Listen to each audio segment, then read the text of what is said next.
चलिए दोस्तों अपनी नई कहानी शुरू करते हैं। रामपुर नामक गांव में एक लड़की रहती थी जिसका नाम था रिया। वह अपने माता पिता के साथ खुशी से रहती थी।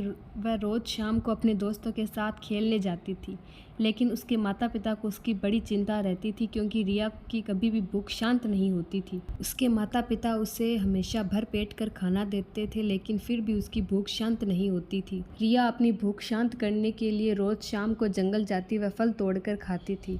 उसे फल तोड़ते हुए एक दिन एक बंदर ने देखा और सोचा कि यह लड़की रोज जंगल में आती है, वह फल तोड़कर खाती है। तो बंदर पेड़ से नीचे उतरकर उस लड़की के पास आता है और पूछता है कि तुम रोज यहाँ आकर फल क्यों तोड़ती हो। तब रिया ने उस बंदर से कहा कि मुझे अत्यंत भूख लगती है। मेरी भूख की वजह से मेरे माता पिता भी बहुत परेशान रहते हैं क्योंकि मेरी भूख शांत नहीं होती है, तो मैं जंगल में आकर फल तोड़कर खाती हूँ। कुछ देर सोचने के बाद बंदर बोला कि मैं तुम्हें एक जगह बताता हूँ, वहाँ के फल खाकर तुम्हारी भूख शांत हो जाएगी। यह सुनकर रिया बहुत खुश होती है। वह दौड़कर अपने घर जाकर पूरी बात अपने माता पिता को बताती है। यह सुनकर उसके माता पिता बहुत खुश हुए। जब अगले दिन रिया जंगल पहुंची तो उसे वह बंदर मिला।